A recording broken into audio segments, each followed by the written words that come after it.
the special meeting of the Bakersfield City Council. Now speaking, the Honorable Mayor Karen K. Go. Good afternoon. It's my pleasure to call to order the 4 p.m. special City Council meeting of September 25th, 2024. Madam Clerk, please call the roll. Mayor Go. Here. Vice Mayor Gonzalez. Here. Councilmember Arias. Here. Councilmember Weir. Here. Councilmember Smith. I'm here. Councilmember Freeman. Councilmember Gray. Here. And Councilmember Core. Thank you. In keeping with Council's resolution, public statements are now received at different times depending on the item. I will call on the City Clerk to call for public statements at the appropriate time, so please listen carefully for the correct time to speak.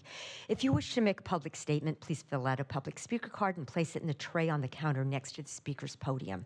We ask that you mark whether you're here to speak on an item listed on today's agenda or on a matter not on the agenda. Speakers who do not identify a specific agenda item will be presumed speakers for the non-agenda public statements. If you're here to speak on an item not listed on the meeting agenda, you will be called first to speak.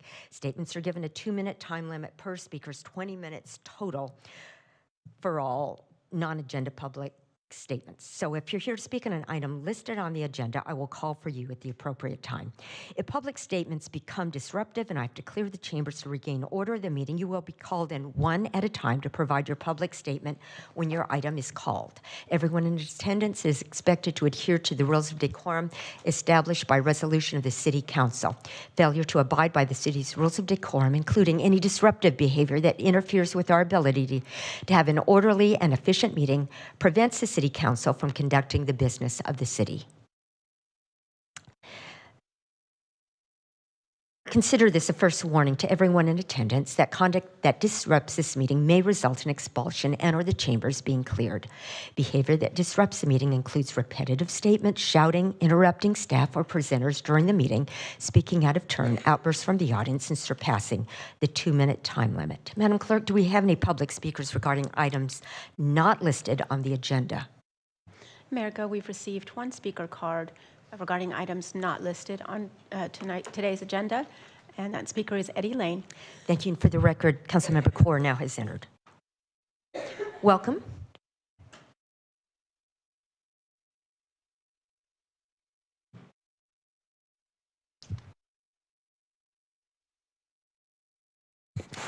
Welcome. Please introduce yourself. Good afternoon, Mayor, members of the council. I've never been here when I have no competition. So I want to thank Vice Mayor Gonzalez for meeting with, I'm with Sierra Club, I should add that. And I normally with a couple of others. One, Dr. Antia Lauer texted me at noon. She thinks she has COVID. She's dizzy. I told her, don't come. We don't want any possible COVID here in the chambers. We sent a letter on the 20th about a time-sensitive issue.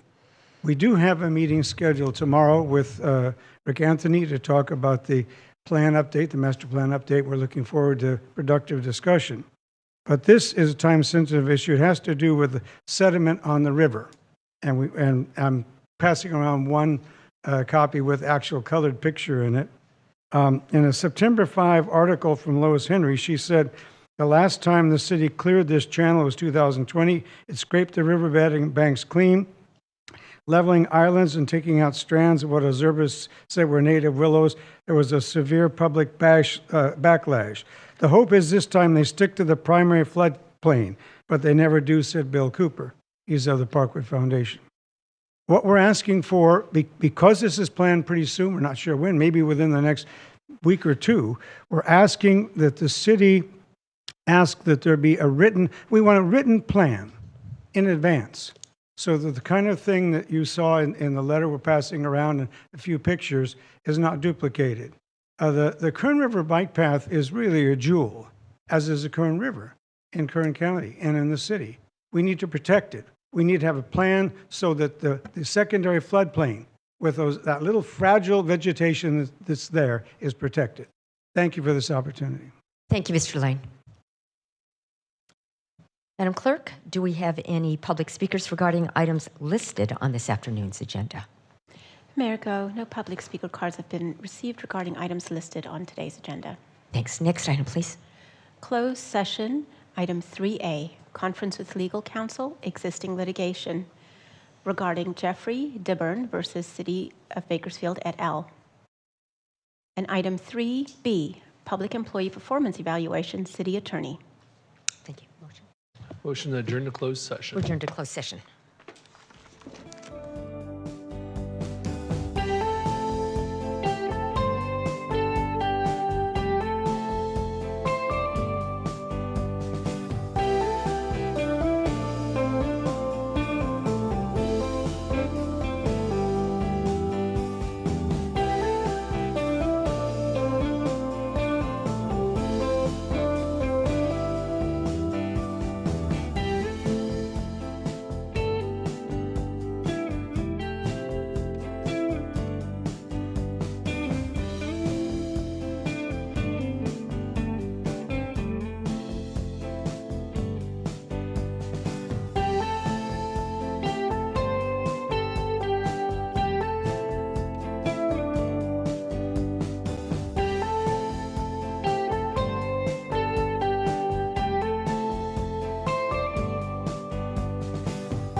Sorry to keep all of you waiting. We're just finishing up a meeting, and then we're going to close out the prior meeting, and then we'll come back and start. But I'm going to come down and say hi.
Reconvening the special 4 o'clock meeting. Madam City Attorney. Thank you, Mayor. The two items on closed session tonight, item 3A, there is no reportable action, and on item 3B, the matter was continued to the next City Council meeting. Thank you. Thank you. And so the meeting stands adjourned at 5:27. Thank you all. We'll start the next one. We just need a little technology switch out. Thank you so much for your patience, and we'll start the next one in about 3 minutes.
Welcome to the Bakersfield City Council meeting. This television broadcast is brought to you by the local cable companies, the County of Kern, and the City of Bakersfield. You can watch the rebroadcast of this meeting Saturday at 7 p.m., Sunday at 10 a.m., and the following Wednesday at 7 p.m. You can download the agenda for this meeting at www.bakersfieldcity.us. Presiding over this evening's meeting, the Honorable Mayor Karen K. Go. Good evening. It's my pleasure to call to order the 5:15 regular City Council meeting of September 25th, 2024. Madam Clerk, please call the roll. Mayor Go. Here. Vice Mayor Gonzalez. I'm here. Councilmember Arias. Councilmember Weir. Here. Councilmember Smith. I'm here. Councilmember Freeman. Here. Councilmember Gray. Here. Councilmember Core. Thank you, and welcome to all of you. It's so good to have you participating. Sorry to keep you waiting. We have some BC students from Professor Bowler's class. Thank you so much for being here. We have interpreters present for the Spanish language, and they'll provide instructions for those who need them. Would you come forward at this point and then just translate into Spanish and let people know that if anybody needs the equipment to go ahead and get that? Buenas tardes o buenas noches. Mi nombre es Fernando López y atrás en la esquina está mi compañera Dilaila. Estamos aquí para interpretar del inglés al español y el español al inglés. Atrás de la mesa están unos audífonos, unos dispositivos para que puedan participar. Gracias. Thank you. And we're so blessed to have him as an interpreter. He can do it at the same time, listen and interpret. A helpful reminder for all of you who are presenting and giving comments tonight, for the benefit of our interpreter and those in the audience, please pace yourself and speak clearly into the microphone during your comments, and this will help our interpreter to clearly translate your message. We have the pleasure tonight of having Reverend Jason Thornton, who's the senior pastor of First Bakersfield United Methodist Church. We welcome him here from Manteca, where he was the senior pastor over there. And Pastor, thank you so much for your church donating blood. And I saw that you're donating at the fair, but you're also donating at the church and having your congregants donate blood right after the church service. So thank you so much for being here today. And then following the invocation, the 2024 Bakersfield pageant title holders will lead us in the Pledge of Allegiance. We are blessed to have the Bakersfield pageant. While they are beautiful, this has nothing to do with a beauty contest. They are here to serve. And for the many events, the charity events that we go to, they're oftentimes the behind-the-scenes people, along with Kimberly Price, leading that, cleaning up, getting things set up way before any one of us arrived. For 30 years, the Bakersfield pageant has actively engaged with nonprofits and dedicated their time to resources to support their initiatives. Mrs. Bakersfield, Nyla Hogan, is the CEO and executive director of Y Empowerment. She's also an advocate for child abuse and domestic violence prevention. Mrs. Bakersfield, Brandy Scott, is a special education program specialist and a breast cancer awareness advocate. And then our Miss Teen Bakersfield, Miss Young, is a junior honor roll student and ASB president at Valley Oaks Charter School. And so at this time, I would invite our pastor to come up. Would you please stand?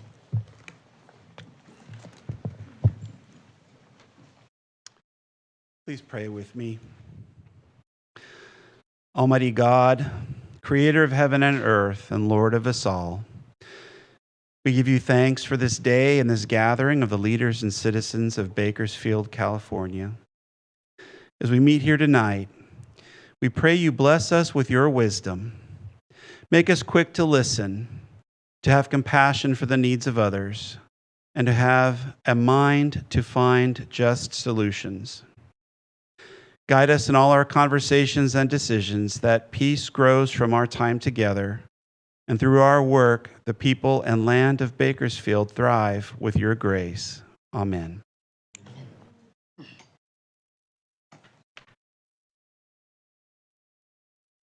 Please join me in the Pledge of Allegiance. Salute, pledge. I pledge allegiance to the flag of the United States of America and to the republic for which it stands, one nation, under God, indivisible, with liberty and justice for all. Thank you, and you may be seated. Thank you, the Bakersfield pageant, and Pastor, thank you also very much. Here are a few guidelines to help our meeting run smoothly. We request that you turn off your phones. Please be courteous in the use of cameras and videos for safety reasons, and as a courtesy to others, no signs are allowed in the council chamber or in the lobby. Applause is allowed during the presentations portion of the meeting, but not during other portions of the meeting. Everyone in attendance is expected to adhere to the rules of decorum established by resolution of the City Council. Failure to abide by the city's rules of decorum, including any disruptive behavior that interferes with our ability to have an orderly and efficient meeting, prevents the City Council from conducting the business of the city. Consider this a first warning to everyone in attendance that conduct that disrupts this meeting may result in your removal from the meeting and/or the chambers being cleared. Behavior that disrupts the meeting includes repetitive statements, shouting, interrupting staff or presentations during the meeting, speaking out of turn, outbursts from the audience, and surpassing the 2-minute time limit. Madam Clerk, next item, please. Presentations, item 4A, proclamation to Jennifer Henry, Executive Director of Links for Life, declaring Paint the Town Pink Month in Bakersfield during October 2024. Welcome. Well, it's my pleasure to be here with Jennifer Henry. She's going to introduce her guests. And what we have to recognize is mothers, daughters, sisters, our friends are impacted by this invasive disease. Entire families and communities are affected. Early detection saves lives. It's my honor to issue this proclamation. The mayor of the city of Bakersfield, California, has officially proclaimed October 2023 as Paint the Town Pink Month in our city in recognition of the more than 400 Kern County community members who will be diagnosed with breast cancer annually, and in recognition of the nearly 100 who will bravely lose the fight. In recognition of the unwavering support of family and friends offering sanctuary and encouragement to loved ones in the midst of treatment. In recognition of Links for Life and other organizations committed to increasing awareness and finding a cure for breast cancer. In recognition of the importance of raising public consciousness and securing funding for research. And in recognition of the efforts to unite our community through awareness and personal experiences by displaying the color pink during the month of October. We celebrate the more than 4 million breast cancer survivors, give hope to those in the battle, and honor with respect those we have lost. Thank you, Links for Life, for your more than 30 years of service to our community. Jennifer, it's my honor to be able to present this proclamation to you. Please offer comments and introduce. Thank you so much for having us for 32 years. Join you here in the chamber. I'd like to introduce Brandy, and she is Ms. Bakersfield, and she is also a breast cancer survivor and our hot pink speaker for our event on October 25th. And Heather over here, McMahon, she is a development manager for Links for Life. So a little bit about Links. Thank you all for having us. As I said, we're 32 years old, and October is Breast Cancer Awareness Month, and you better have your pink out, so y'all know.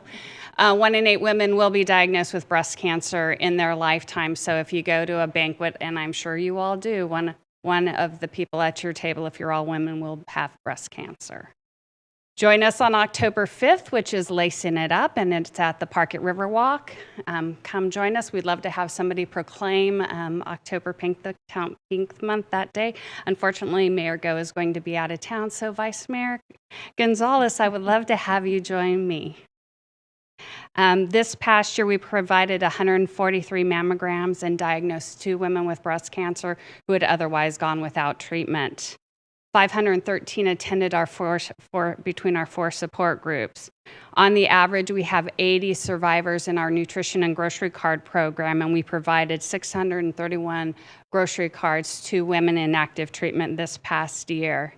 Dignity Health Community Grant funded us to bring in a mobile mammography unit to provide mammograms to our community at no charge. This mobile unit costs us $6,500 every time we bring it in, and we can screen 30 women without insurance who can help them go in and be treated if they are diagnosed. We would love to have your assistance in bringing this mobile mammography in more frequently to our community.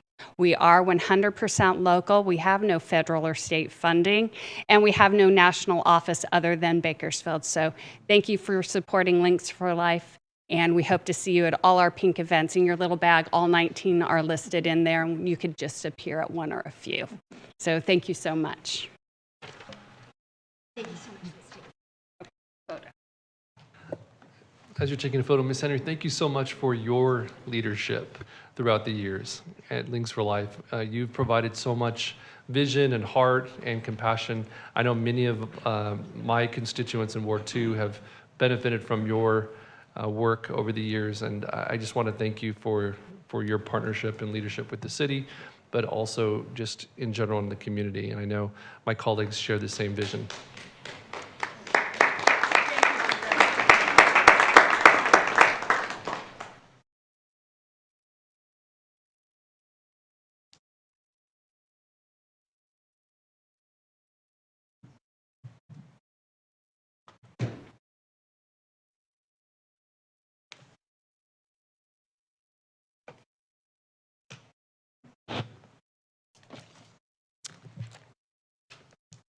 In keeping with the Council's resolution, public statements are now received at different times depending on the item. I'll call on the city clerk to call for public statements at the appropriate time, so please listen carefully for the correct time to speak. If you wish to make a public statement, please fill out a public speaker card and place it in the tray on the counter next to the speaker podium. We ask that you mark whether you're here to speak on an item listed on tonight's agenda or on a matter not on the agenda. Speakers who do not identify specific agenda item will be presumed speakers for the non-agenda public statements. If you're here to speak on an item not listed on the meeting agenda, you will be called first to speak. Statements are given a 2-minute time limit, 20 minutes total for non-agenda item public statements. If you're here to speak on an item listed on the agenda, I will call for you at a later time, so please listen carefully. If public statements become disruptive and I have to clear the chambers to regain order of the meeting, you will be called in one at a time to provide your public statement when your item is called. Madam Clerk, do we have any public speakers regarding items not listed on the agenda? America, we've received 5 speaker cards for items not listed on tonight's agenda. The first public speaker is Kim Price, followed by Jonathan Yates, followed by Leah Carter.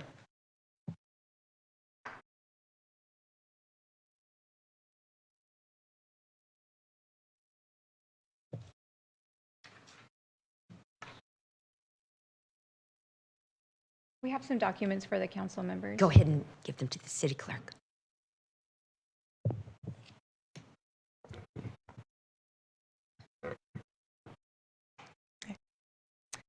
Good evening, council members and attendees. My name is Nyla Hogan, and I am Mrs. Bakersfield 2024.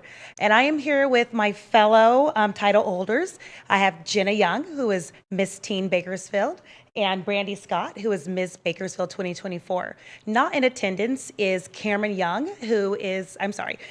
Wilson, who is our Miss Bakersfield. We are here representing the Bakersfield pageant and 30 years of excellence. This evening, we want to talk about our pageant and the diverse women who serve and represent Bakersfield. While many pageants focus on superficial beauty, the Bakersfield pageant proudly stands as a program where title holders serve and give back and represent the city of Bakersfield with our core values, which are character, commitment, choices, community, and compassion. These core values are the foundation of the Bakersfield pageant. We take our title seriously as we represent the city of Bakersfield with humble confidence. This year, the Bakersfield pageant will have the opportunity to serve over 90 community events. Thus far, we have had the opportunity to do things such as package food, helping with various nonprofit events, serve breakfast to veterans, comfort children who have lost loved ones while serving in the line of duty, lay wreaths on the headstones of our national heroes, participate in multiple community ceremonies, and much more. It is truly an honor of ours to serve in this community. The Bakersfield pageant is coming up on the 31st anniversary, and we encourage any ladies who are interested in any of our 4 categories to join us at the pageant orientation, which will be held on Monday, December 9th from 6 p.m. to 8 p.m. at the Bakersfield Christian High School Library. There's more information on this at our website, bakersfieldpageant.com. We are honored to continue to partner with you, and we thank you for your time. Thank you so much, and thank you to all of you for your service. We appreciate it. Thank you. Madam Clerk, next speaker, please. Jonathan Yates, followed by Leah Carter, followed by Carmen. I could get some help from the clerk to pass these to the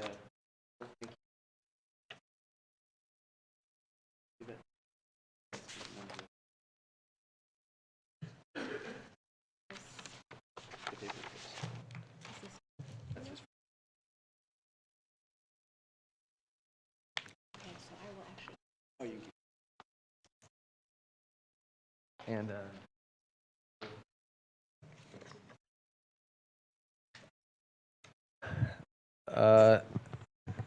members of City Council, thank you so much. My name is Jonathan Yates, and I'm here representing the Kern Gateway Trail Committee, which is sponsored by the Kern River Parkway Foundation. As a transplant to Bakersfield, I fell in love with the Kern Canyon immediately after moving here. It is stunningly close, jaw-droppingly dramatic. It rivals some of the best scenic terrain that America's most outdoorsy cities would be proud to display. The problem is there's no accessible hiking in the Kern Canyon. The closest parts of the Kern Canyon just can be driven through. You can't stop, you can't hike there. You can't really enjoy this beautiful place where the Kern River cuts through the Sierra Nevada mountains. So the frustration I had about this led to the creation of the Kern Gateway Trail team.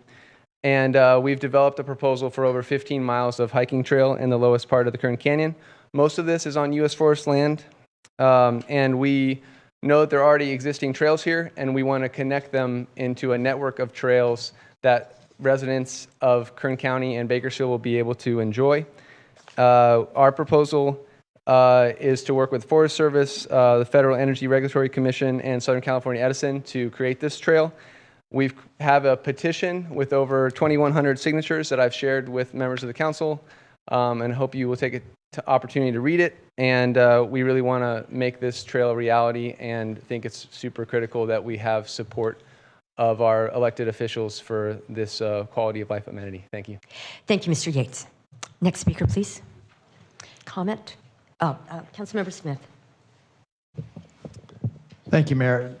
I've actually hiked on portions of this trail and think it's a great idea. And if I could, I'd like to refer staff to prepare a resolution that we're in support of it. It's not in the city, but it's something very close to the city and would be an amenity. So if we could do that and bring it back to council at a further date, I would appreciate it. Same thing. Vice Mayor. Thank you, Mayor. I wanted to also say that I've had an opportunity to hike a portion of this trail and love it, and think that more folks from throughout Bakersfield ought to have an opportunity to do so. And so I concur with Councilmember Smith. We ought to move forward with the resolution and continue to push forward and see how the city of Bakersfield can be a partner along with the Kern Gateway Trail Group to help make this happen as a world-class amenity for our entire community. Thank you. Councilmember Clore.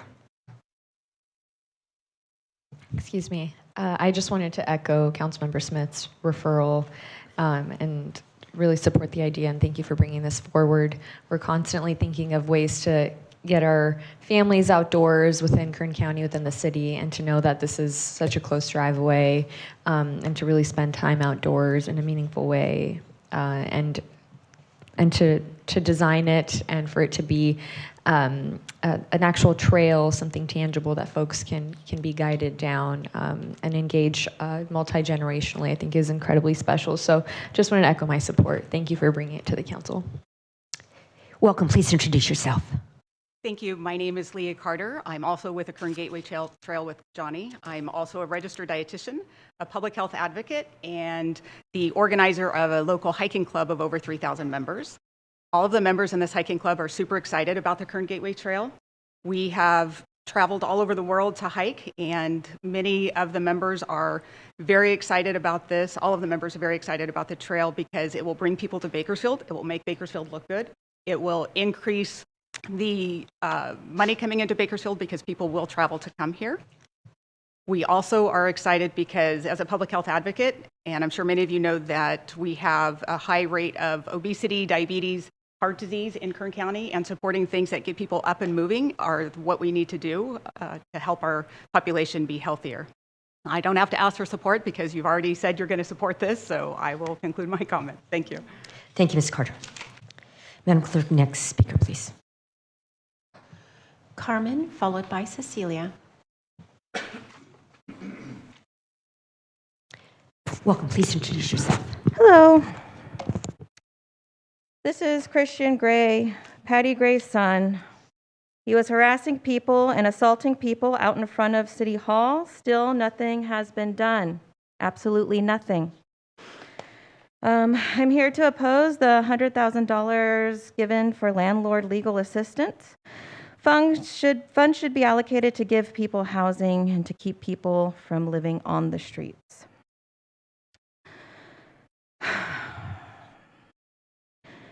A man was lynched yesterday. His name was Marcellus Williams, a state-sanctioned killing, having spent the last 24 years on death row for a crime that DNA evidence proves he did not commit. I will read his last statement. All praise be to Allah in every situation.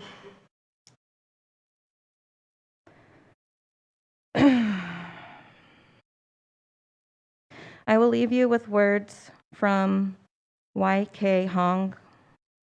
May my breath continue until abolition. May my tears never stop until we tear down the system.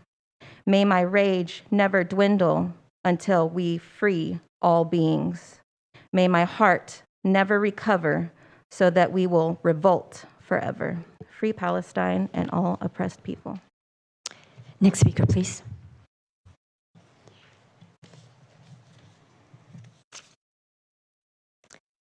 Welcome. Please introduce yourself. My name is Cecilia Marcial. Can you get a little closer to the microphone and speak up, please?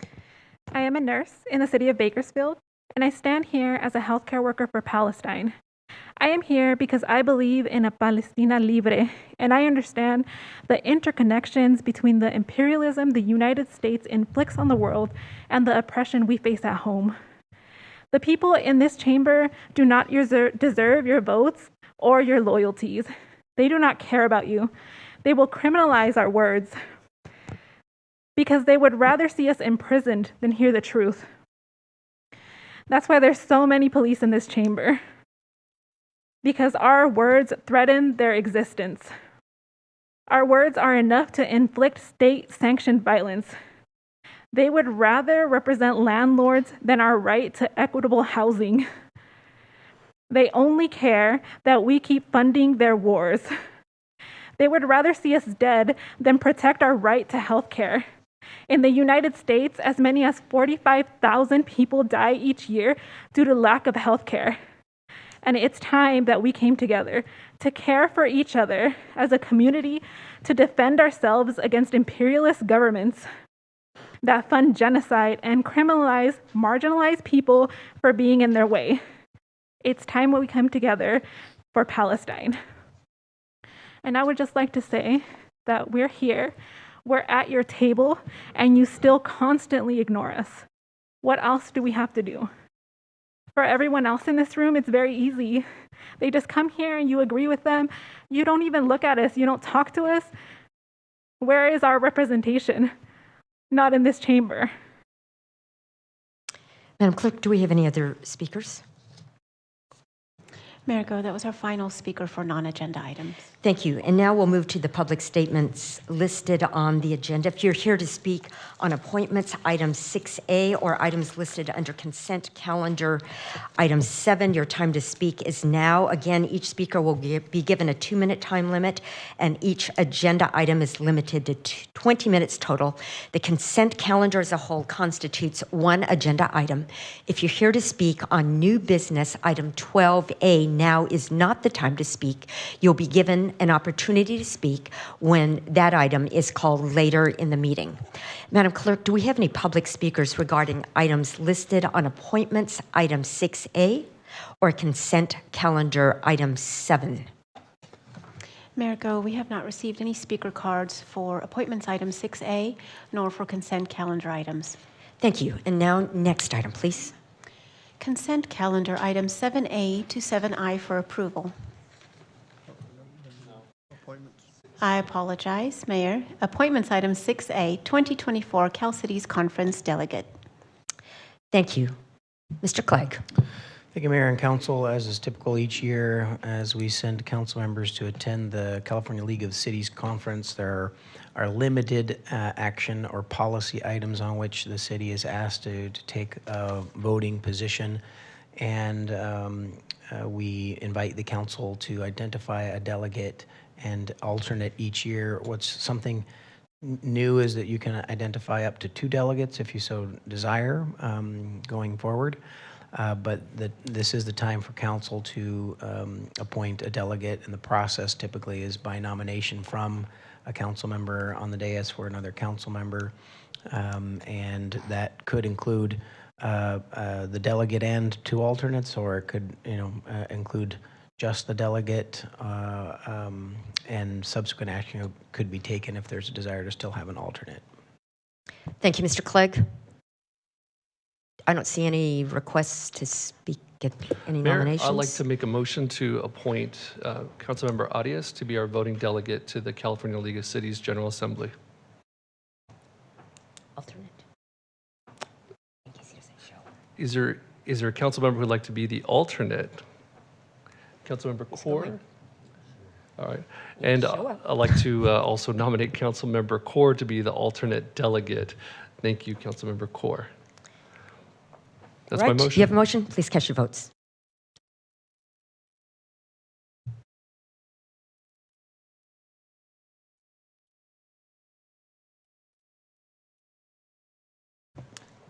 Mayor, if I can ask a question on this item. Yes, sir.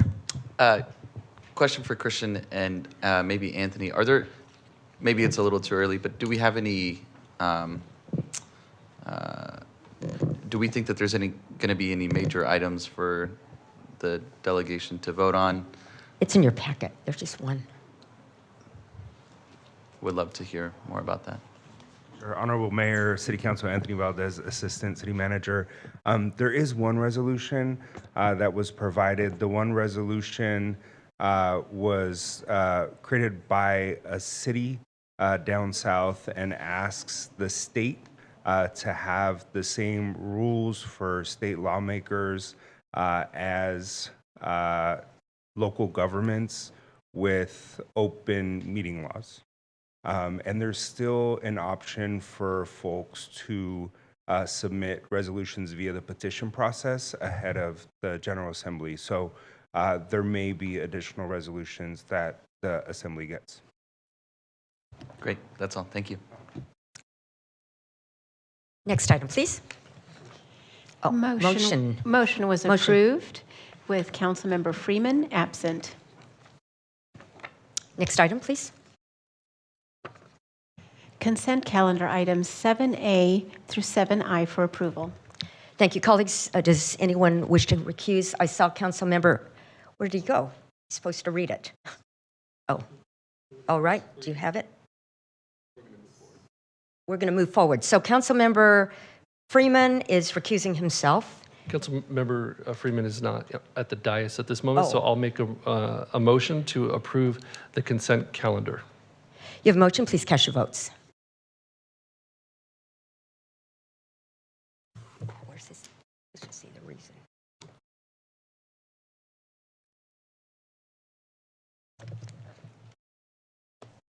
Right.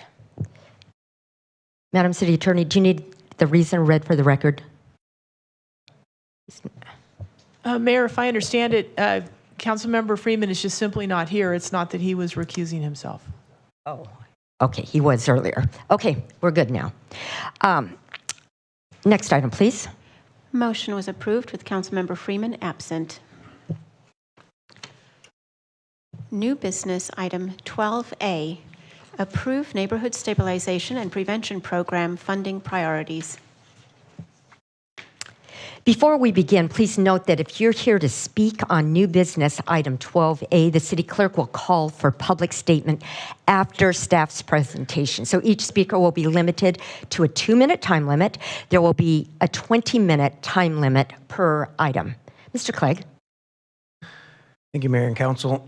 We have a brief presentation tonight to provide an outline for this item, and want to, as that presentation is coming up, want to remind the Council that this is a topic that we have discussed a couple of times in recent months. Thank you, Madam Clerk.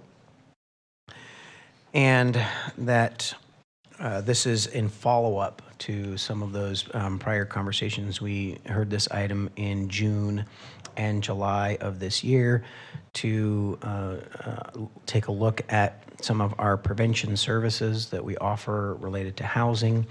But then staff has taken a step back and provided a little bit of a broader perspective to consider this as neighborhood stabilization.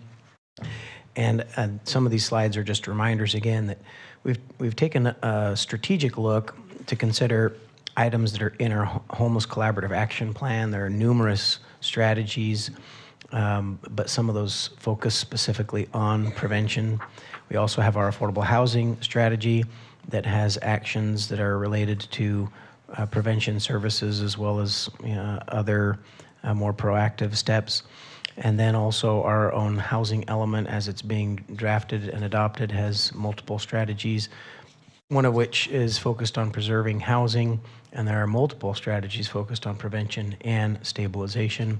And so this is reflective of, again, a broader picture around multiple different strategies.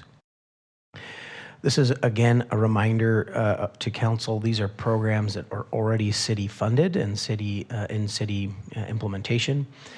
We spend $100,000 a year on fair housing.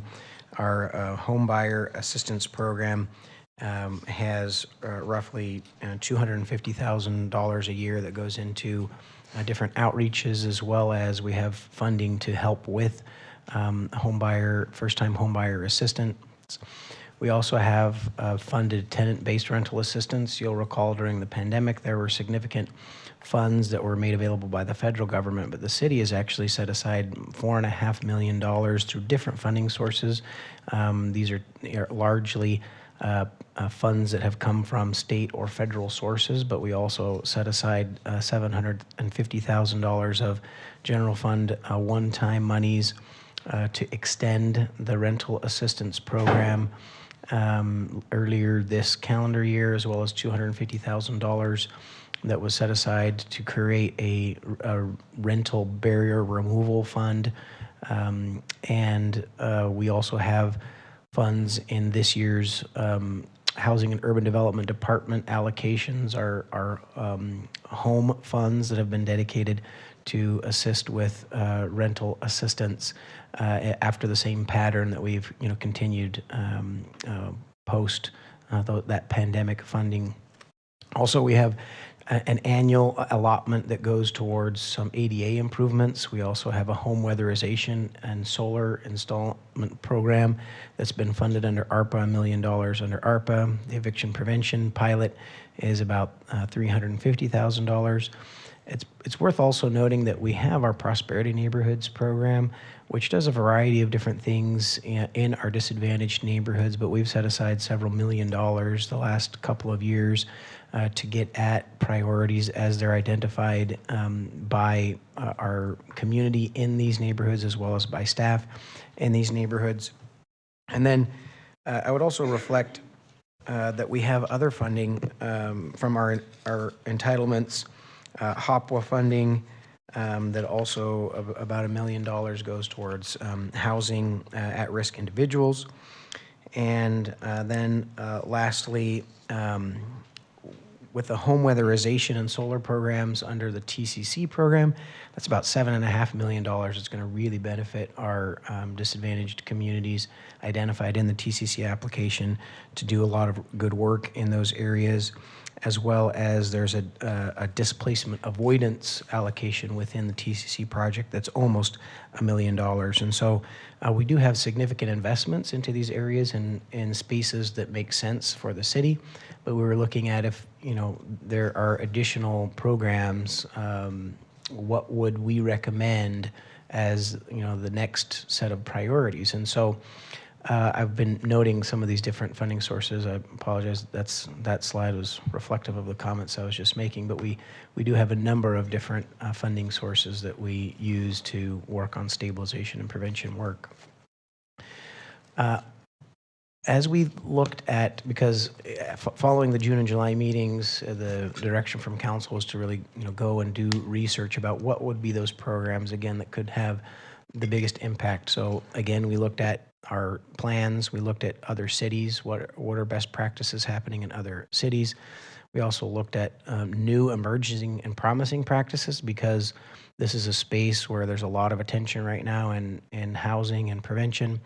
And we also looked at what data that we had from our existing programs and the beginnings of our pilot programs, including the eviction prevention program. It's also worth noting that we took a hard look at our partner agency programs. There are many agencies that are providing services within the metropolitan area and the city of Bakersfield. There are housing navigation services, there are rental and assistance and deposit programs in other entities. There's also different counseling and supportive services, all the way to utility assistance and food assistance. And so you might note some of these are areas that probably wouldn't be as relevant to city, and that's appropriate. These are from many of our partner agencies, but we also wanted to think about what are those types of programs that are best connected to the levers, the policy levers, and the enforcement levers that the city has more influence on, to try and fit or fill some of the remaining gaps in our overall support systems. But it's important to note that there are many entities throughout this community, and those include entities like the Community Action Partnership of Kern, who runs the 211 system. We have United Way, we have Habitat for Humanity, the Housing Authority. We also have, I should look at my notes. Of course, folks like Mercy House, even though they're a contractee of the city, they also are running important programs, becoming a CalAIM funding administrator. And then of note, also Kern Health Systems has what is their community support services program. And so all clients of Medi-Cal under our public health care provider, they are eligible for numerous services under the community support services. And so we wanted to look at what are the services that are already there. We don't look to duplicate services, but rather complement the different services that are out there. I would note that there are programs that probably could benefit from additional resources, additional coordination amongst the different partners, but there are numerous services that are provided by our many good partner agencies. We wanted to take that into account, and also determining, if we were to fund some additional programs at the city level, what makes the most sense. So just a quick reflection, and this list won't be a surprise. We shared this with you in July, that we said these are the programs we're going to go take a look at, and these are the programs that we did take a look at. We looked at habitability and substandard issues. Would it make sense to do additional rental assistance? Do we want to start looking at hotels and motels a little more proactively?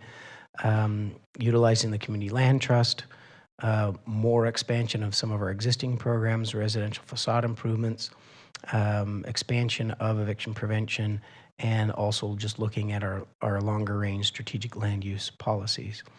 From, again, all of that analysis, we looked again at those things that we're going to provide. We think the biggest return on value, we also are wanting to be reflective. This is a one-time funding source, and we can pilot some programs, but I want to make sure that we can get some data and see some outcomes before we're committed on large dollar amounts on programs with assuring the ability of whether or not we can continue to sustain that funding, and also look at, again, those programs that we feel there is the greatest need. And so what we've recommended in your admin report and what's here today is these 4 programs. One of the biggest pieces of feedback from GBLA so far in their workshops and outreach is that almost 80% of the complaints that they receive are related to habitability. They're not necessarily related to a current, legal action being taken against them by a landlord. It was really about habitability. And so, again, those are also areas where the city does have both enforcement and policy levers that we can pull to make an impact. And so we saw those as the areas of greatest opportunity to shore up programming. And so in consultation with Phil Burns, we talked about, could we leverage code enforcement staff to be collaborative but also proactive in addressing some of the complaints and challenges around habitability. But we also don't want that to have impacts on our regular complaint-based code enforcement. As council knows, we have increased our capacity there, but we still have typically backlogs in code enforcement follow-ups to do. And so we're proposing for a time-limited period to contract for additional support around code enforcement to get out and address some of the issues that have been brought to our attention through this additional outreach and awareness around habitability.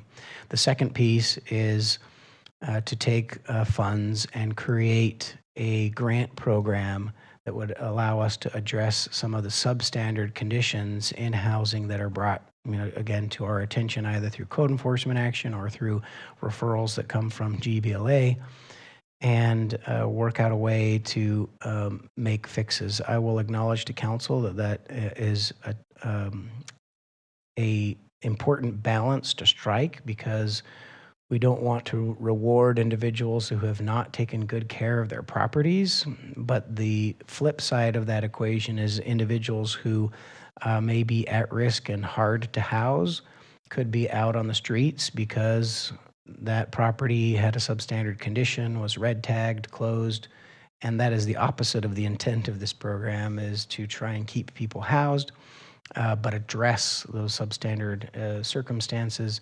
And so we're already in discussions with the council go-ahead tonight to design a program that would allow for grants that would address those habitability issues on behalf of the tenants, but also kind of work with those property owners to ensure their ongoing compliance and that they continue to maintain that unit in good condition over time.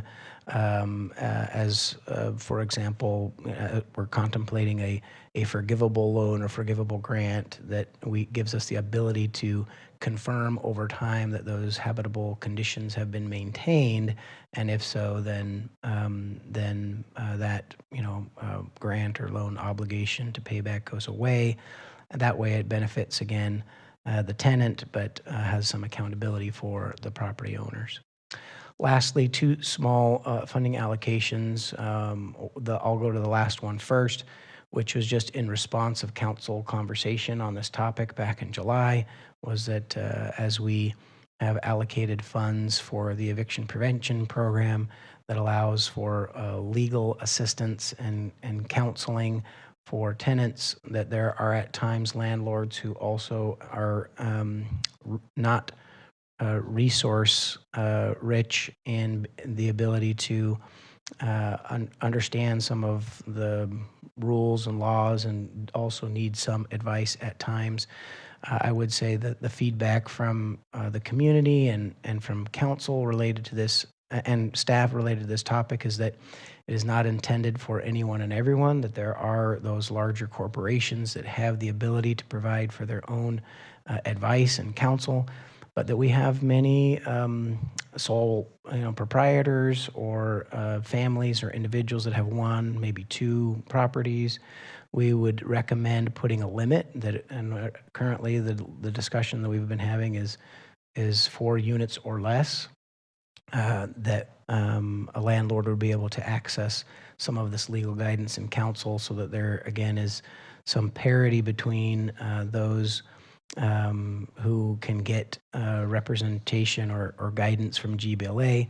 And as GBLA had communicated, they're not able to do that for conflict of interest for landlords, that we would have a service that was available to landlords to be able to get that guidance and counsel. It was curious through some of our outreach efforts that we found that even some community groups had communicated that there were families that had tried to build equity and some generational wealth through a family home, but they are now renting that home out to someone, and that may not be as, again, sophisticated as someone who's been in the business a long time, and that they wouldn't want it necessarily those individuals to be at a disadvantage in a challenging legal situation. And then the last piece is, as I noted, there are many resources in this community, and it has become evident through our conversations and research that there's not as much awareness about all the resources that are available, and coordination amongst the different partners is good, but could even be strengthened further. And so we wanted to have a small funding amount set aside to help us work with community to increase the awareness about all the resources that are available, and actually have well-trained messengers that, as a question comes up, who can help with rental assistance, or who can help with the legal assistance. It tends to be different individuals, different organizations or agencies, and it can be difficult to navigate finding who can help them with the different scenarios. And we wanted to design some, training and engagement with the community to increase the level of awareness, high level of awareness, with trusted messengers who can be go-tos in the community to direct and orient folks to where all these resources are available. And it's just really about connectivity and getting access to those resources. So in conclusion, just wanted to reflect, there were other programs that we did look at, and we think that there could have promise. And I would note the leveraging again of the community land trust. We expect that to happen. We'll continue to build out the community land trust, but we have notable ARPA funding that's going into the land trust to help us work in that space.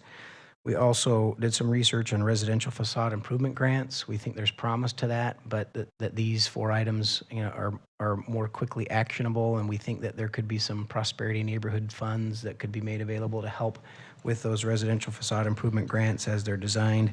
And then lastly, again, the residential hotel motel inspection program.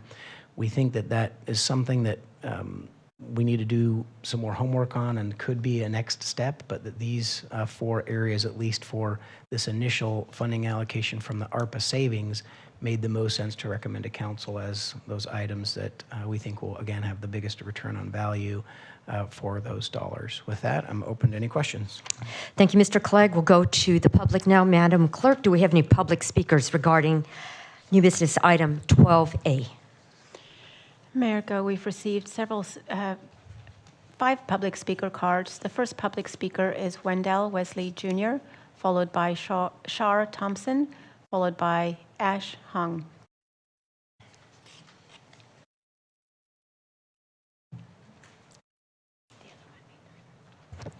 Welcome. Please introduce yourself. Hello, my name is Wendell Wesley Jr. And this funding for landlords was initially intended to protect and assist tenants from being wrongfully evicted. And a lot of times what happens, I know we're talking about tenants are having issues with habitability, and that's the main problem. But it spins when a tenant complains, and they complains a second time and a third time, and nothing's getting done. And now they start looking for ways to force them out, even up to including letting their place go to rack and ruin. And now we're going to pay to have them have assistance for it. It just seems that it's just another way to help those who want to pad their own pockets, create more wealth, to push people out on the streets.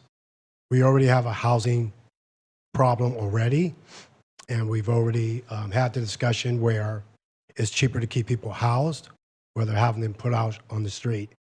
So I would urge the council to rethink this. As a property owner, you could take the equity from your property, and if you have to go to litigation or court, it's decided in your favor, then that cost's going to be waived and pushed on to the person who maybe ruined your property. But other than that, they have something at their disposal already. It's their property. So that money is better served and better needed for the people that need it most.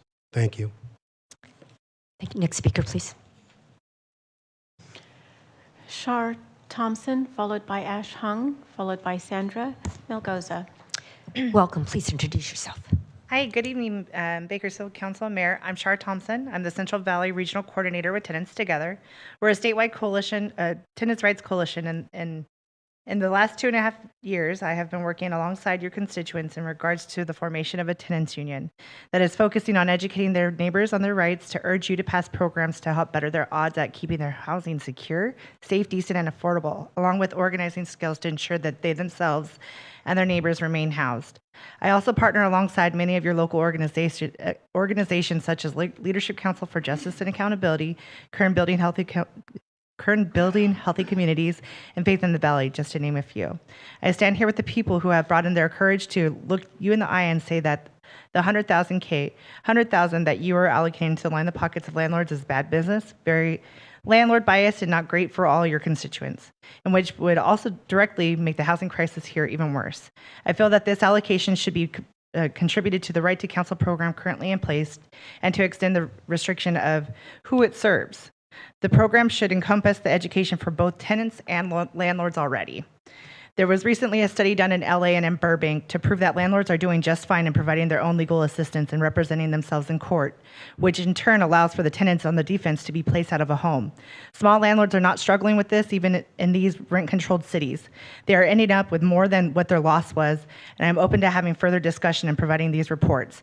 Please remind yourself that 2% of the landlords actually need the support for education or representation in litigation. 98% of tenants actually need this program. If there is money to throw at this issue to incentivize landlords, the obvious solution is to keep someone housed by paying the rent through a rental assistance program versus just giving the landlords a separate program or money to learn loopholes on how to evict more tenants. I again urge you to reconsider the $100,000 in allocation to landlord incentives. Lastly, if you want support in enforcing AB 838 to improve your inspection services or to better understand the law that was implemented, please feel free to reach out. I left my phone number on the comment card. Thank you for your time. Thank you. Next speaker, please. Ash Hung, followed by Sandra Melgoza, followed by Kev M. Welcome. Please introduce yourself. Good evening. My name is Ash Huang. I live in Southwest Bakersfield, and I'm a fellow at the ACLU of Southern California, working to support houseless people in Bakersfield and Kern County. I urge the city today to remove and reallocate the $100,000 earmarked for landlord legal assistance from the Neighborhood Stabilization and Prevention Program Plan. Allocating funds for landlord legal assistance will only increase the number of people forced to sleep on the street. Last year, 380 people in Kern County lost their homes and became unhoused for the first time, many of them in Bakersfield. The lack of affordable housing is a large cause of that growth, with about 40% of interviewed unhoused residents citing unaffordability and eviction as the reason for their houselessness. To make matters worse, less than 2% of tenants in Kern County are represented in housing court, compared to an overwhelming 70% of landlords. This means tenants are often pushed through the eviction process without knowing their rights. Many fail to respond within the 5-day timeline to challenge an eviction and are evicted through default. This results in more houselessness and greater burdens on city social support services and code compliance resources. Even short-term periods of housing instability have long-lasting impacts on people's health and well-being. We shouldn't be talking about the disparity between well-resourced and less resourced landlords. We should be talking about the vast disparity of resources already available to landlords and tenants, which means that landlords already vigorously pursue their interests in court. Rather than funding landlord legal assistance, the city should invest this funding in solutions to help tenants stay in their homes and avoid ending up unhoused. I ask the city to remove the landlord legal assistance program and use the $100,000 in ways that truly stabilize and benefit our neighborhoods. Thank you for your time. Thank you. Next speaker, please.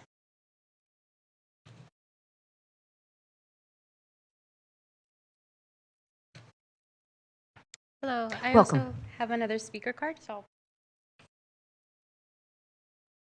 Welcome. Hello. Please introduce yourself. My name is Sandra. Can you just reset the clock, please? Thank you. My name There is Sandra Melgoza Plasencia, and I am a current policy advocate with Leadership Council for Justice and Accountability. Leadership Council, partner organizations, and residents come here tonight to urge the City Council to remove the Landlord Legal Assistance Program from the Neighborhood Stabilization Programs. Failure to remove the program will result in an increase in homelessness and will conflict with the efforts from the Bakersfield Current Regional Homelessness Committee's 10-year plan to end homelessness. Funding this program will be a misuse of ARPA funding and may be a violation of the city's duty to affirmatively further fair housing. The Landlord Legal Assistance Program will provide resources for landlords to facilitate the continual displacement and evictions tenants are forced to encounter. Tenants already have incredibly scarce resources and a lack of awareness of their rights and a minimal access to representation. Adoption of this program would further harm and directly displace residents, specifically in Southeast and Central Bakersfield.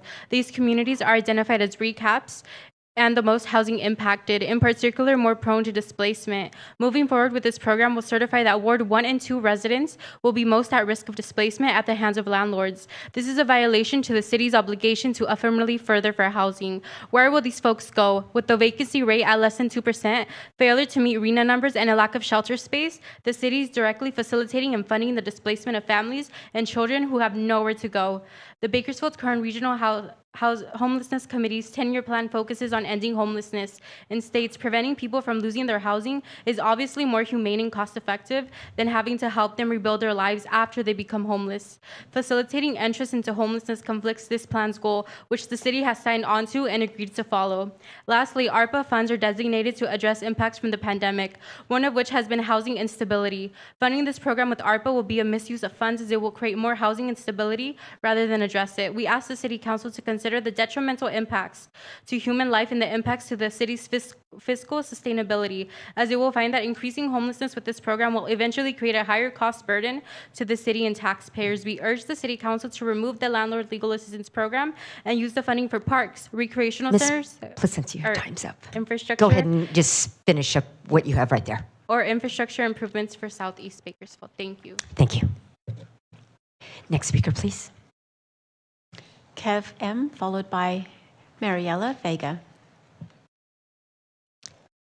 Welcome. Please introduce yourself. Hello, Council. Can you speak up a little? Just get a little closer. Okay. Thank you. I just want to share my experience as a resident and a renter in Bakersfield as to why I'm against the Landlord Assistance Program. And that's because for my whole life, as far as I can remember, my family has rented, and that has not been easy. We've faced rent hikes, we've faced evictions for nefarious reasons, we've faced negligence, and yet we didn't have any legal representation for the longest time. And what I find, not just for ourselves, but for a lot of other residents in Bakersfield, it is the threat of legal action. It is the phrase, if this doesn't get fixed, I will have to sue you or I will take you to court, that gets a lot of landlords to even do something. So by offering this program, this funding to landlords, you're inherently getting rid of a bit of leverage that people in the community have against their landlords for them to take action. And even then, I know that Christian Clegg mentioned that this is for people like landlords that are not so well off, like that have 4 units or less. But I'm inherently against someone so uneducated, so uninformed, becoming a landlord. For many of us to make our incomes, for many of us to have jobs, we need experience, we need to go to school, we need training. And just because someone has access to property, to land, doesn't mean they should be able to take resources, to take their money from other people and make their income off of them, even if it is just a few properties. Because these people need to be educated. They need to not be able to exploit their residents of Bakersfield without being educated. And I think $100,000 is preposterous. There was originally the talks, I forgot the exact number that was being mentioned, but earlier when the eviction prevention program was being talked about, there was a higher number than what was being given now, and that was just an Kev, issue. your time's up. Can you bring your comments to a close, please? That was such an issue, but yet it's so easy that when it comes to landlords, you're willing to just hand out so much money for them. So please reconsider this. Don't put it as part of this funding, and think of other actions that you can take that have been given. Thank you. Next speaker, please. Mariela Vega. Welcome. Please introduce yourself. Thank you. Good evening, Mayor and City Council members and staff. My name is Mariela Vega, and I'm here today with Faith in the Valley, and I'm here today to speak against the proposed allocation for the landlord legal assistant. This allocation fails to prioritize those people who need the help the most, which are tenants and not landlords. We already know that, for example, when it comes to landlords and eviction cases, they are well represented, with 72% landlords having legal representation compared to less than 2% of the tenants. Allocating money to assist the landlords could potentially increase more evictions and more families and individuals being displaced in our community. So this funding, I urge the councils that this funding could be used towards improving our community and not harming our community. So I really urge the council to reconsider this allocation. Thank you. Thank you, Ms. Vega. Madam Clerk, do we have any other speakers? Mayor Go, that was our final speaker. Thank you. And now we'll return it to Council. Councilmember Kaur. Christian, do we have data on the types of cases that GBLA has seen so far within the eviction prevention program? I can speak to a couple of data points and then ask Ms. Byers if she has more that she can add to. At this point, GBLA has largely been doing workshops. They've done 2 workshops per month since they began. And by the way, we have some landlords who have attended those workshops, but principally they've been tenants who attended those workshops.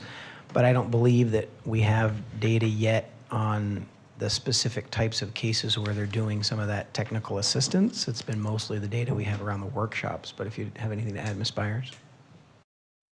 That's correct. They are hosting 2 a month, English and Spanish. We've been doing them in a variety of locations, making sure that we get into all of the neighborhoods in Bakersfield. Their first reporting is due as a quarterly report, and so we're into month 2 and don't yet have that information. Staff does meet with them at least once a month to have conversations. The first trainings that they've done so far is really the process of, if you get that eviction notice, what does the correct one look like? We will be working with code enforcement to do some presentations about habitability, and so we have been working very closely with GBLA for tenant rights and kind of moving through the process and being sure that we educate the community, but we don't have statistics yet on the type of cases they've received. Okay. And you had shared that GBLA had shared the need for the landlord assistance fund being a potential source of conflicts of interest. Have they had landlords, you said some of them have attended the workshops, have some of the landlords also approached them for assistance? No, they haven't. So we do have a staff member that attends the education. I have attended one of them as well, and there was a landlord. They were just listening to the information, and they just wanted to make sure that they knew the process as well. The one that I met with was a small tenant owner, or a small I'm all mixed up on my words. She only owned a couple of units and she just wanted to make sure. I think those that are attending the education want to understand the process on both sides because there are tenants and landlord rights and responsibilities. Okay. What do landlords currently do without this program existing? Which are they coming to code enforcement when they have questions around, if they're following the rules and regulations, or is it? I'm assuming it's only in response. It's not really like preventative in maintaining quality housing. Is it only when they're cited, or where would a landlord potentially go if today I'm a landlord? Which city department am I coming to if I'm like, am I a good landlord? And am I following all the rules? Am I maintaining my business and properties in a way that I should be? I think, Councilmember, that's a fair question. We don't we haven't created a filter to sort of catch some of those questions because you're right, they're usually reactive. They're fairly one-off case by case. I think we sometimes do get questions to business licensing, code enforcement, but I think by and large, folks are actually going to, other, resources, whether there are some associations that they could ask questions to. Also, they could, approach, the Bar Association sometimes offers, workshops. But I think in large part, the small ones, there's not necessarily an easy place for them to know where to go. And so we do get some questions here and there, and I'll admit that I don't think we kind of filter those out and pull them all into one place. Each area that they kind of end up asking, we do our best and kind of refer them someplace else. I wonder if this is a process we could create within development services when a landlord comes online with their property, and that is like training that we build into our city departments so landlords know from the get-go what their expectations are within the city of being a good landlord that maintains quality housing. If that is, as a property owner or a small business owner, there's certain standards you have to maintain within your commercial property. So in the same way, if you're maintaining your business, I would be curious to explore a process that can be created within development services, within our city departments, that would allow there to be a more permanent solution also to make sure that we as a city know how quality housing is being maintained, whether it's through various databases that exist. But I feel this is also a process that we could create within our city departments in training landlords, because they have to encounter this, some of our city departments at some way, shape, or form. So maybe we can filter through the process from step 1 to step 12. If I'm a new landlord, even if it's 4 units or 50, what are trainings that can be built in there as well?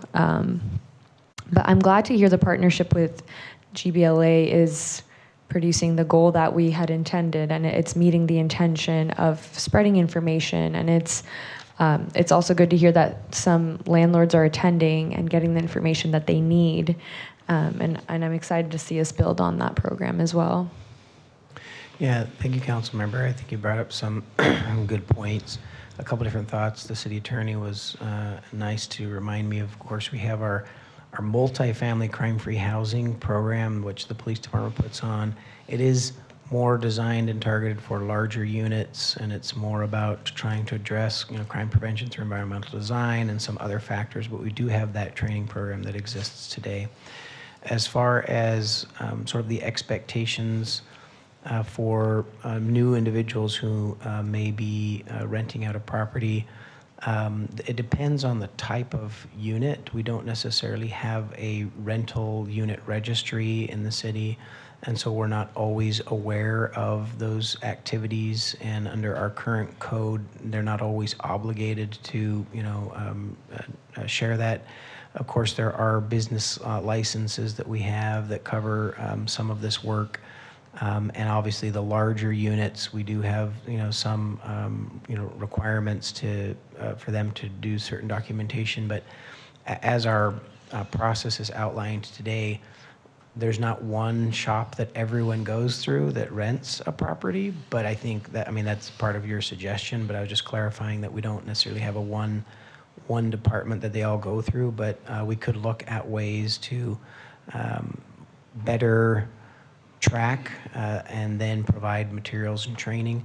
I think my last thought is I think there's a lot of wisdom to having a more consistent way of sharing information of what their obligations are from habitability and business licensing and all of that.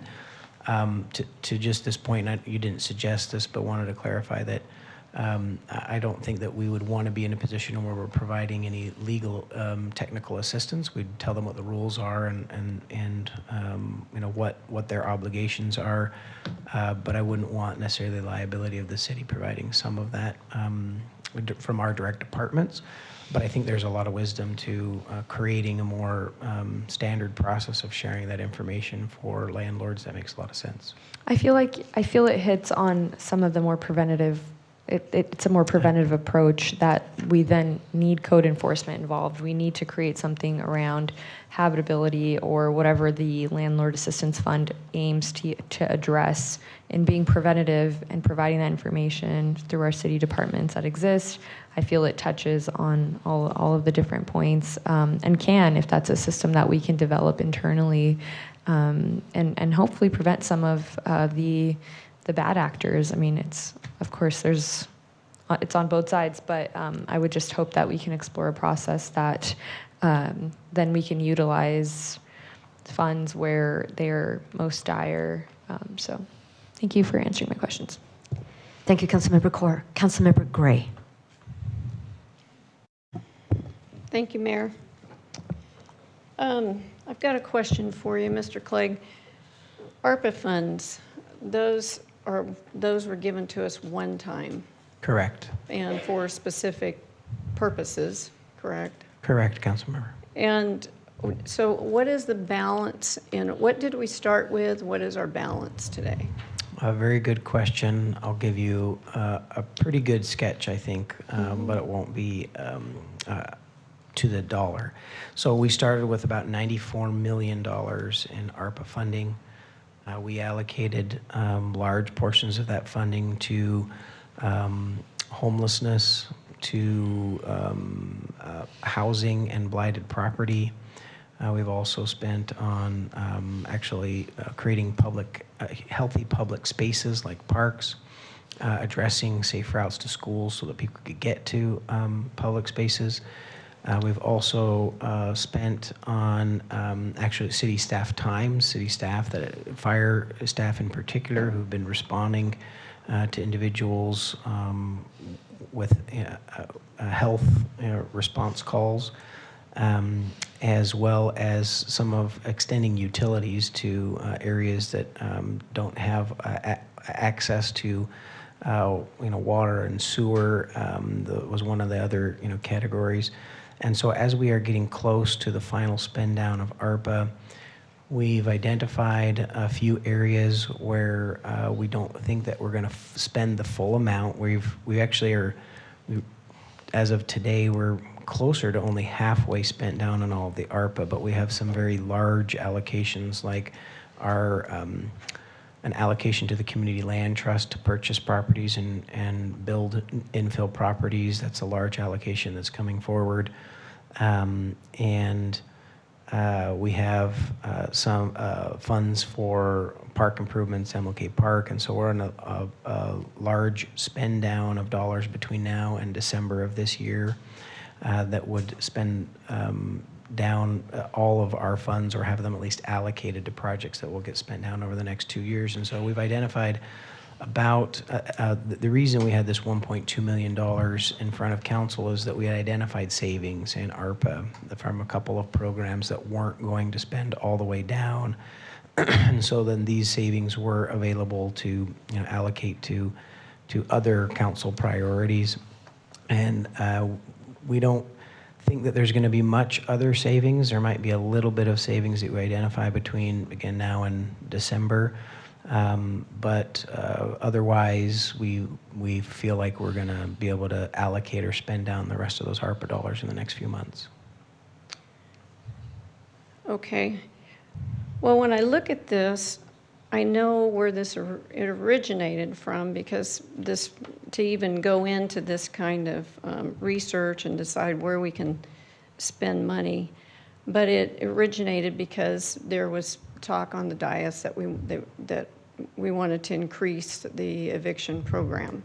And we, as a city council, voted that we were going to allocate $350,000 to start with, let it be a pilot program, develop the data on it to see if that's something that we want to next year put in the budget and add to that. I feel like what I'm hearing, and there were some points that you all brought up tonight that I was in agreement with. What I'm hearing is we've got money to spend. Let's figure out some way to do it. And I'm not convinced. I mean, some of these things that you're talking about with ARPA dollars are not sustainable. We may get something started and may not be able to sustain it because we don't have ARPA dollars, say, next year. So I wouldn't say that I'm in favor of this spending, because I feel like those ARPA dollars are in a so-called savings account that we need to, that could be guarded for something that is even more necessary, because you laid out tonight, there is program after program after program, which I'm very grateful for, that is already happening in the city, not just within city government, but also private money that is doing a lot in this community. And as you've said, we've spent a lot of our ARPA funds on homelessness, which we've needed to do. But I just can't, I just feel like this is really not necessary when there's already $1.771,432,000 or million in the prevention and stabilization programs now as we speak. The other thing that I want to address is, with respect to my colleague, but more government is not better. And when you start in a capitalistic society, you start mandating regulation, and we as a city begin to mandate regulation every time somebody buys a rental property that they have to register. And now the city is to begin to manage all these landlords and make sure that is government overreach to the max. So I could not sit here and listen to that without bringing to the attention of the public in this city that we have no business getting in that kind of business to where we start managing landlords. That's not the right thing to do as a city. Now, we can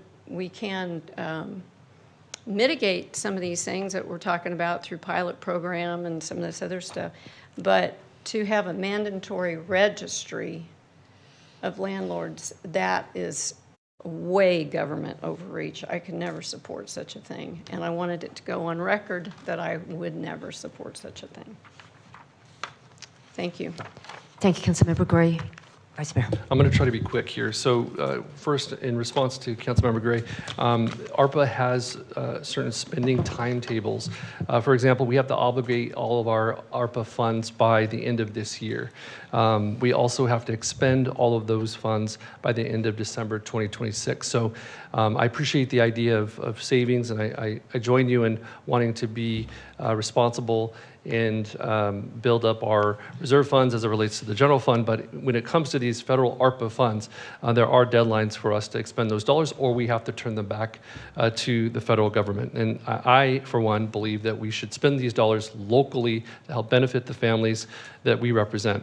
Number two is that, I will say publicly that I joined Mr. Clegg in sort of providing some input in developing the framework for this neighborhood stabilization fund. And I think my intent is a bit different than what Councilmember Gray had articulated, in that my hope was that we could actually stabilize neighborhoods. There are many people in crisis situations, and we know that because of the pandemic, it only accelerated some of the economic impacts, housing impacts for some of our most disadvantaged neighborhoods and those families that live within them.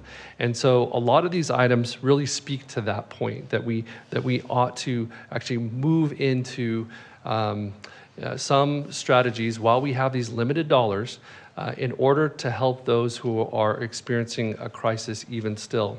And there are many people. I hear from my constituents every day. I do have a question, though, regarding the Landlord Assistance Fund. We say landlord assistance. I just want to clarify, what type of assistance are we actually considering here? I hear education. Some are insinuating this is legal assistance, but $100,000 for legal assistance is not going to get us very far. What type of assistance are we really talking about here? I think Vice Mayor, Mayor, and Council, this, and I apologize for the labeling. We had call it a couple different things, and the labeling is not perfect, but it was intended to be in response to the council feedback. And the last time that we brought up, this topic, there was a request from council to develop a program that would provide some technical legal assistance to landlords, similar to the technical legal assistance they get from GBLA as tenants. And so this was intended to meet that request. As I understand both the council direction, but also my recommendation as staff is that, this is not to provide landlords with a lawyer to go to court. That's not what this is. Similar to the tenant eviction prevention program, it's so that they can have technical assistance. It would be potentially some workshops, although they can attend the workshops at GBLA, but it's also so they have someone ask questions, because as we designed the program with GBLA, their feedback was, sure, anybody can come to the workshop, but if they come and ask us questions, we can't give them advice. And this is so that they would have some place where they could go and ask for some advice. Again, they won't be their lawyers or their legal representation, but they could ask questions and get some legal advice. And again, within a certain set of parameters we create. So what's the nexus, in staff's opinion, between assistance for landlords and neighborhood stabilization? For us, it was more so about, again, being responsive to the council direction when we had this topic in the last conversation. I appreciate that, because I'm really struggling to find the nexus between this landlord assistance and neighborhood stabilization. And so it's hard for me to move forward for that purpose with respect to these ARPA dollars and these ARPA funds, which are intended for disadvantaged communities. Perhaps if the council wanted to consider another funding source, that would be a different consideration. But given the context that these are ARPA federal dollars for disadvantaged neighborhoods, I'm really struggling to find how this is an appropriate use of dollars, first and foremost. The other thing I wanted to mention, which I thought was a great point that I think Mr. Wesley mentioned, was that there are dollars set aside, $550,000 for a habitability program, which ostensibly will support landlords because they will be, those grants will go to landlords to help them improve their properties. And in this way, I can support that program because the renters, the families that I represent, will ultimately be beneficiaries of that if those improvements. So I'm going to make a motion tonight that we move forward with this ARPA funding, this neighborhood stabilization programming framework, and then we, with the exception of the $100,000 for the landlord assistance fund, and we move that back into safe and healthy communities for further consideration. Councilmember Arias. Thank you, Mayor. I'll also try to keep my comments short and sweet. I am in support of the Vice Mayor's motion. and many of the comments that he and both Councilmember Core made. I'll just make one final point, which is that, you know, in this case, I think we have to compare for the sake of prioritizing where the dollar should go. In my last testimony, I shared that over a 2-year period, there were 2,400 individuals throughout the county, many of those in the city of Bakersfield, who were evicted from their homes. And the question that I ask the public to consider is, will those individuals likely end up on our streets? And in many cases, and in potentially most cases, the answer is yes. Now, let's look at the opposite consideration. If we are looking to provide some assistance to landlords who maybe own a couple of investment properties, if they are not able to successfully evict a tenant of theirs, or if they have a squatter, my question to you is the same. Will they end up on the streets of Bakersfield? And I think it's very clear that the answer to that is no. And the reality is $350,000 that we allocated to address the 2,400 individuals who lost their housing is not enough. I think that was clear. That was the original intention of this funding, and I think it's very clear that while the other 3 allocations are in complete alignment and are really going to help stabilize our community, I think that this 4th one, providing assistance to landlords, is not. So with that, I just want to say thank you for the motion, Vice Mayor. I also want to say thank you to the advocates who brought this conversation forward to the council back in June. I realized that there was a delay. Unfortunately, this is how government works. It takes time, but it doesn't get done unless you have great leadership like that at the top, like Christian Clegg. So just want to say thank you all for continuing to see this go through the process, and thank you for your continued advocacy. Thank you, Councilmember Freeman. Thank you, Mayor. I wanted to ask if the workshops, which I think are the best tool we have, could incorporate basically teaching landlords and tenants what their obligations and rights are, because most of the problems, I think, come from either or both parties not knowing what their obligations are and what the rights are. So I was hoping, because I thought the proposal as it came in was good from staff, that we could use some of the, especially the landlord allocation, to combine these workshops, have more workshops. I didn't really see a workshop for a landlord and a workshop for a tenant. It seems to me that it's one law, and that we could have workshops where all were invited. And that would be a little more efficient way to do this, because I think the whole problem here is ignorance on both parties. Landlords just as much, you have obligations, and tenants obligations. And I think the confusion is they don't really know what they are. So my thought was, I like the proposal the way it was, but that we somehow merge these workshops to cover both the rights of tenants and landlords, the obligations, and educate the community. So is there any comment to that? Yeah, so some of the upcoming meetings, the state of California Housing is Key provides the information, and it is called the Tenant and Landlord's Rights and Responsibilities. And within that, it gives 2 individuals, both landlords and tenants, when you move in, what is the process? You have 5 days to fill out the form that shows what's deficient in the unit. They're going to take that at the end of the rental agreement, and from that, those items get discussed. But it goes through, like, what do you do if there's a problem? It teaches tenants that if your stove isn't working, you still need to pay your rent, because that's where there's a lot of evictions happening also, is tenants won't pay their rent thinking that they're going to get their landlord to act. And that's why we have code enforcement involved, is very specifically from the tenant and landlord's rights and responsibility. And so GBLA is going to be having some sessions on knowing what that is. The landlord needs to know what they are responsible for doing, but there's also things that tenants are responsible. And so getting that information out there is the best way for both of these entities to understand their rights and their responsibilities. Landlords are responsible for vector control. They're responsible for infestations, things like that. You can do sprayings at least once a month, and that is a landlord responsibility. But then tenants are responsibilities also to keep the unit in a clean and safe manner as well. So teaching both entities is a way to get to some of the things that you're speaking to, and having joint education.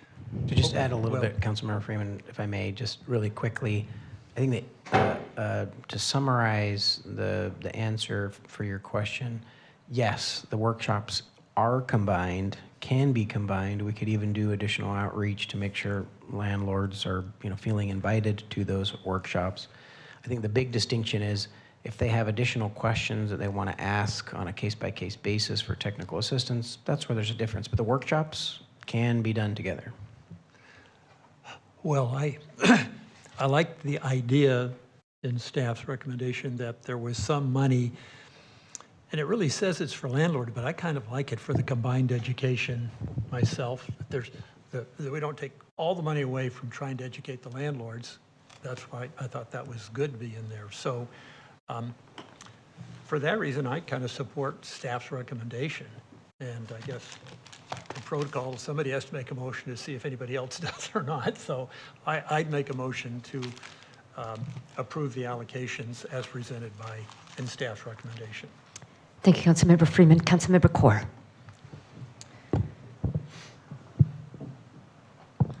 I guess in taking in the conversation that we're having here, as well as staff's recommendation, I think the question really on the table is, what are the best use of these dollars here? And as our advocates have shared as well, and kind of what we're hearing from the workshops, it sounds like the landlords are attending these workshops without an enormous effort made to do outreach. And if they are hearing the concerns of tenants, I feel that the landlords that are attending are able to connect and are doing their due diligence. So the space is being provided to them. And these dollars specifically do have a better use than to kind of address some of the more dire, or to actually address, the more disadvantaged communities. But I do think it's our responsibility as government. Government is for the people. It's for all the people. And we need to be efficient and responsible. And it is our responsibility. And we fall short in our responsibility to people when we do not have the systems that are able to serve folks, to all folks. And I think I just want to close with responding to my fellow council members' comments, but with all due respect as well, if we are seeing these huge gaps, and our housing crisis is cyclical, and I love the points that Councilmember Arias made, is the questions that we're really evaluating is, we want to keep people in their homes, the places that are home for them now in this moment, and is the best use of federal dollars that are coming down to support the most disadvantaged communities, not just our own, but across the nation, for very specific use. How do we keep people in their homes so that we're coming up with solutions at different points of our housing crisis, but this is kind of at the root of it, is keeping people in their homes now. And I feel we can do more work to address the gaps that we have within our city governance that would then prevent the need for one-time funds of this sort. It's not a mandated registry. That was not my recommendation. It was more so, just as a business, you open a new business, even the fire department has a checklist of things for you to make sure you have done to open your business. Having a checklist for a landlord to be able to know what their responsibilities are, and being able to be a good citizen within our society. I think as a city, as the government of the people, that is a responsibility we have as well. So that's what I wanted to add, and kind of closing our comments and our conversation here. I am having a technical issue. I feel like my computer has logged itself out. Just hit the help button. Okay, thank you. Thank you, Councilmember Core. Councilmember Smith. Thank you, Mayor. I just wanted to address, I guess, I think I'm in agreement with Councilmember Freeman's position. I think it's naive to think that there aren't bad actors on both sides. Councilmember Arias said, well, if you got a squatter, somebody's still in the house. Well, and then Councilmember Gonzalez said, well, what's good for the neighborhood? Well, it's not good for the neighborhood to have squatters in the neighborhood. They're not good neighbors. And so I think the idea that Councilmember Freeman stated that, it really is education to both sides is what makes sense to me. And maybe there's a portion, and I don't know how to allocate it, but a portion of that is just to the joint educational seminars that are saying, you're responsible for this and you're responsible for that. But if a landlord has a squatter and needs some assistance, then it is better for the neighborhood if they're able to get some assistance. If I may, Councilmember Smith, I hope this is responsive, even though you didn't ask a particular question. How we typically would move after an action like this is that we would, for example, the first 2 items on that 4-item bullet list that are not, I think, in discussion, that there's broad, agreement on those 2, we would put out an RFP and we would seek those services. For this last item, that's this $100,000, to offer a potential, path forward for council. A motion could include, say, let's amend the contract with GBLA to add dollars from that $100,000 for additional workshops, and maybe that's $50,000 or $75,000, and retain a smaller portion that we could still put an RFP out for the very limited technical assistance. That was what we would also do if we were going to get some legal technical assistance for, again, a narrow set of parameters for landlords. We would do an RFP for those services. You could split that funding. And I would also, as the comments have been carrying forward, it has reminded me of some conversation we had as staff as well, that the nexus for ARPA funding could be a challenge depending on what the qualified census tract might be for that particular landlord or that particular property. We could also allocate funding from a different source. We could put $100,000 addition to the GBLA contract for more workshops, and then identify some additional funding from one of our other housing sources within economic and community development to provide some focused technical assistance to landlords that meets the same intent but a different funding source. So those are some options. Thank you. I guess I'm going to get into the motion making with everybody else.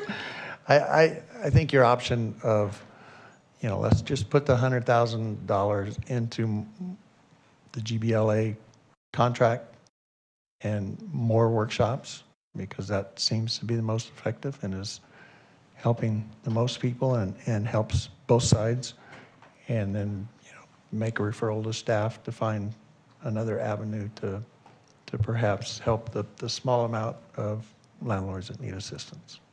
Is that a motion? That's a motion. Yeah. Right, so we will go, I don't see, Councilmember Vice Mayor. For what it's worth, I just want to reiterate my motion, which will be the last to be considered tonight. But that was to approve the neighborhood stabilization framework presented by staff, except for that landlord assistance fund. That question would be referred to committee to then tease out some of these things that we're trying to determine at the dais here and now. I think it's more appropriate to send it to safe and healthy communities. So that is my motion on the table. Okay. I would just, Mayor, if I could, yes. I would just ask Councilmember Smith if that addresses his question, because some of that, I think the Vice Mayor is correct. Some of those issues could be resolved and brought back, but if there's a timing issue and that doesn't address your motion, so be it. Councilmember Smith. No, I think my motion I'm happy with is that we're expanding the GBLA contract. to have Councilmember more Freeman. workshops. Okay. Oh, go ahead. And just say I it. fully understand it, and I'm To not hearing very well. expand the GBLA contract with the $100,000 that is shown here for more workshops, which goes to educate both sides. Okay, then I withdraw my motion. I'll support his. Thank you, Councilmember Freeman. All right. Just to check before we vote, Councilmember Core, is your technology okay now? We think? All right. If not, we'll take care of it. All right. So you have a motion, which is Councilmember Smith's motion. Please cast your votes.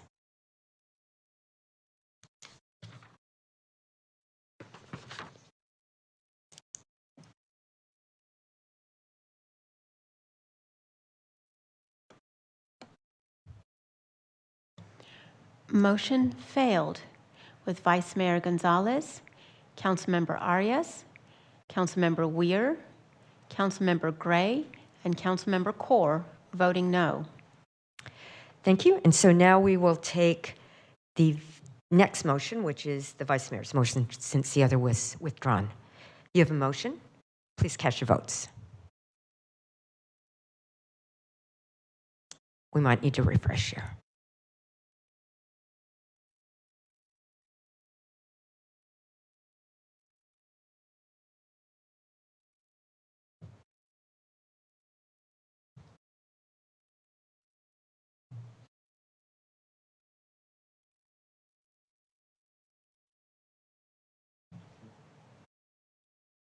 Motion fails with Council Members Weir, Smith, Freeman, and Gray voting no.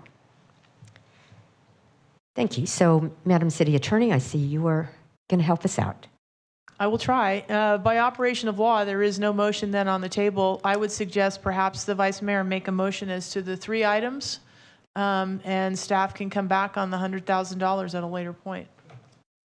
I'll make a motion for adoption of the Neighborhood Stabilization Program with the exception of the Landlord Assistance Fund, which staff will come back at a later date.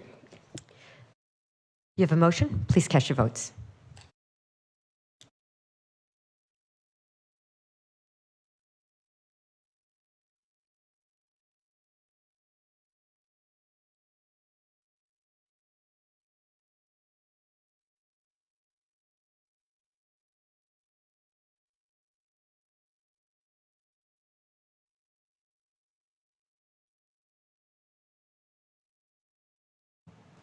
Motion is approved with Council Members Weir and Gray voting no. Thank you. And now, next item, please. Council and Mayor statements. Councilmember. Yes, it went away for some reason. It was Councilmember Arias and something happened. Go ahead. Thank you, Mayor. Just two quick items. Wanted to invite the broader public and the community out to tomorrow night. We're going to be at the Friendship House, where we'll have a small bike rodeo that is going to be intended for younger students and students who attend the Friendship House there on MLK Boulevard. We will then be biking south to Del Oro High School, and we will be having a community meeting to start at 6 p.m. We're going to be working with a couple of city departments. Thank you, Mr. Hallen, for setting that up, and just having a great conversation, a good night with the community to talk about all of the great work that's going to be happening along the corridor. So please come out and join us. Again, that's from 3:30, and then the community meeting will be taking place at 6 p.m. at Del Oro. The second is a referral, and before I make it, I just want to say thank you to both Paul Johnson and Development Services Department for identifying an issue along MLK Boulevard, where MLK Boulevard, which used to be named Cottonwood, a referral previously made by my predecessor only extended to Casa Loma along MLK Boulevard now. And so I would like to follow up on that and extend the renaming from Cottonwood to MLK Boulevard from Casa Loma South all the way to Panama Lane. And so I would like to make that referral and ask staff to take a look at that. and bring back some considerations for the council. Thank you. Thank you, Councilmember Arias. Vice Mayor. Thank you, Mayor. Quick shout out to Recreation and Parks. We just received word this afternoon that the city of Bakersfield will receive $11.9 million for MLK Park. That's exciting. Yeah. From the National Park Service. And so this is a federal grant. It's a matching grant. But we're well on our way. I think from our early calculations, we're about a quarter of the way of funding the entire MLK revitalization and vision plan. So kudos to Mr. Anthony, to Mr. Clegg, to all of the folks throughout City Hall who have been part of this project all along and who are working day in and day out to help us reimagine this park and see it transform. And this is certainly great news for Southeast Bakersfield. Kudos also to my colleague, Councilmember Arias, who joins me and champions this program, even though it's no longer in his ward. He's still being a great advocate and leader. I thank you for that. Last night, we had a wonderful community meeting in Oleander Sunset to review and discuss some of the issues related to Oak Street, which has had witnessed many significant issues over the last several months and years. So I want to thank all of the staff who spent their evening with me and dozens of community members. One of the questions that came up was how to establish a historic designation for Oleander Sunset. And so I'd like to make a referral tonight to city staff, including the city attorney's office, to see what designations might exist for historic neighborhoods and how we might be able to apply that to both Oleander and also our Westchester neighborhoods. Number three, we have seen a growing number of structure fires started by arsonists in our community. This is a significant issue, and I believe that we need to add additional arson investigators to our Bakersfield Fire Department. And so I'm going to make a referral tonight that as we look towards our mid-year budget, should funding allow, that we look at adding additional positions related to arson investigators. And that referral, I hope we can chat about that later, Mr. Clegg. This is a serious issue facing not just Ward 2, but all throughout the city. And then finally, we received a letter, both Councilmember Smith and I, from a constituent related to recycling centers and how that continues to be a public nuisance in some specific neighborhoods. And so I think we need to explore what are the,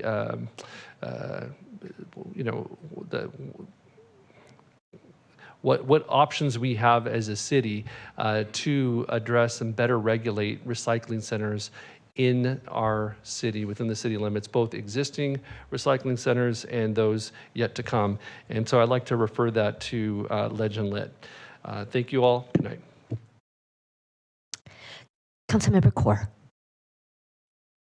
Thank you, Mayor. I too have a huge shout out to our Rec and Parks Department. We had our first community meeting for our newest park in Ward 7, right next to Miller Elementary School, and it was one of the most exciting meetings I've been to as both the community advocate and now in my council role. And we had a huge attendance, and I just really want to commend leadership as well as folks within the department and across our departments who really bring City Hall to the people and to the residents. With just to paint a scene, within the Miller Elementary cafeteria, we had these large boards of renderings of different facilities and different design options that are available at different parks. And everyone was given a sticker. And if you really wanted something, if you really wanted a certain shade structure or different types of slides, you put, this was your first choice. So you put a green sticker, red and yellow for second and third choices. And the process was so accessible, whether you spoke English or not, whether you were a kid, whether you were an elder. I thought it was just the most beautiful engagement between government and its residents and constituents. And I know the residents really appreciated it and feel a part of the design process. And I just love that this is our process within the city. And that's a good feeling for residents. And the response is, it's been astronomical even afterwards. And truly, if you build a process like this, people will come. And I'm still getting different ideas. Some of them are a little bit more bold than others. We'll have to talk to some safety folks, but it's really exciting. And I just really wanted to bring at least this highlight to everyone and to be able to share that and just give my thanks to folks, who continue to work to bring our residents and involve them in a process. What some residents had shared is they kind of just felt like there was someone sitting in the sky who designed a park, and it just showed up in their neighborhood, and they didn't realize that they could be so involved in the process. And I said, rest assured, we will bring you the renderings back based on what your feedback was. And now there's also a survey you can take online. So a quick little shout out, if you didn't get the chance to come to the meeting, you can just scan a QR code and give us your feedback as to what you would like to see at your city park. So that process is going on, and we're still collecting different feedback from folks. On a not so fun note, last city council meeting, I actually missed our city council meeting because I was assisting a woman with translations for a domestic violence case that she was going through, and I was actually on my way to the city council meeting and spent almost the entire night with her. And I have been talking to Chief Terry about how, and Chief also presented on this earlier this year, as to how domestic violence is really growing in our community. And unfortunately, these are probably the highest volume of calls I get, as well as being, a Punjabi speaker, being bilingual, and having the cultural competency to understand maybe why this happens in households and how it persists, and the ways in which, folks seeking help, what it takes for them to finally get that help and take that step. I was really unfortunate, and I continue to assist her the best I can, but I also feel like I'm out of resources. And I appreciate even the mayor has assisted me with different cases in the past. And I wanted to make the referral that we kind of assess our ability to add community liaison specialists within the Bakersfield Police Department, who have not just the cultural competency of within the Punjabi community, but those communities that are served. Our police department has many things that they have to address. We know that it's a department that has a large responsibility within our society, but this is something that's going severely, I think, unaddressed, underaddressed, and these are positions I'd like to see us explore and see what exists elsewhere. I know we have partner organizations, but I feel because safety is associated, of course, with our police department, folks come there first, and if there's someone who can meet them there to then be a navigator of sorts to the different partners, I think when people get lost in the process or don't have that follow-up when they need that emergency need, that's when they don't stay as committed to the process. So that's one of my referrals as well. And I wanted to also congratulate Rick Anthony and Anthony Valdez, our newest assistant city managers, who are carrying on the great work within our city and who have served in so many different capacities and wearing many different hats within the roles that they have had in the past. I'm just so very excited that you're joining our city leadership as our city continues to grow, and really appreciate the fact that our city leadership reflects our entire community as well. So that's something I think that is worth noting, and congratulations, kudos, and best wishes. Hang in there, and you've got a great support staff. So have a good evening, everyone. Thank you, Councilmember Kaur. The issue that you addressed related to domestic violence certainly is one that in particular communities actually is so severe and growing. So thank you for highlighting that. We know that because of culture, there are some who are very afraid to come forward. So that is extremely important. Councilmember Gray. Thank you, Mayor. I just wanted to bring to the attention and ask Mr. Clegg, there's a veteran group in Bakersfield, and we talked about this, that is wanting to put flags down Truxtun Avenue, Avenue of Heroes, I think is what they're wanting to put on those flags, because we have 5 different veteran memorials on Truxtun Avenue. And they have been trying to make headway on this for months. There is an event coming up for Pearl Harbor Day on December 7th, and they would like to see this happen if we possibly could do so, since they've been bringing it to our attention for so long. So what is the update on that? Yeah, I think Councilmember Gray, and I'll actually take an opportunity with the full council here to provide an update of where we're going to go, and if there's council direction, I will receive that direction, but otherwise we will move with administrative authority to just do this project. There's been a request to hang banners along Truxton Avenue on the banner poles that the city already has that we installed historically, as well as we added some additional during the pandemic. That we would design banners that would say Avenue of Heroes as requested by the veterans group, and that we can go and produce those banners and just hang them up. Not that the cost is actually overly prohibitive. It would be within our administrative authority anyway, but I think something that is sort of a branding or a naming of a city street or way is notable enough.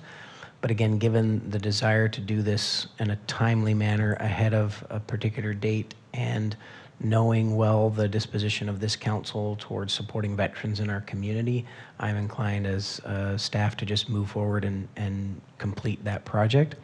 So we have had some conversations just in the last couple weeks to identify a couple of potential vendors. We need to work on a design. And then we'll just get those into production, and we'll get them placed in the next couple of months. I think I'll have an opportunity to, at least at a minimum, share that design with council electronically, and absent any feedback, we'll just keep it moving forward to get it done in the next 2 months. Well, that's great news. Thank you. The other thing, Councilmember Gonzalez brought up the recycling centers, and I had talked to the city attorney about this because I've got a problem in Ward 6 also at Mingenstein, and that's going into the neighborhoods there. And so there's got to be something that we can do to address this issue. I don't know what it is, but I'm total agreement with our council member that if we can look at that further, maybe more code enforcement or more patrol in those areas or whatever, but they are a hot box for problems. So I appreciate that. Thank you. Thank you, Have a good Councilmember evening. Gray. City Attorney is requested to speak. Thank you, Mayor, Council, and members listening. Mayor, if you're so inclined, I'd like you to consider adjourning tonight's meeting in memory of Dennis Fox. I think most of you know that Dennis Fox was a frequent attendee of our city council meetings and our water board meetings. And to many people, when you looked at Dennis, he was a disheveled older man. But I think to those of us that knew him, and many on the council, he was a very educated, well-read gentleman. He had a very dry sense of humor, and he loved to talk about water. I think he'd keep me here for at least 3 hours after every council meeting if he could. So I'm sure that if you had an award for someone that attended the most city council meetings and the most water board meetings, Dennis Fox would have received that award many times. His presence will be missed. I am told he passed away peacefully about 2 weeks ago. Thank you, Ms. Gennaro. And let's observe a moment of silence just in memory of Mr. Fox.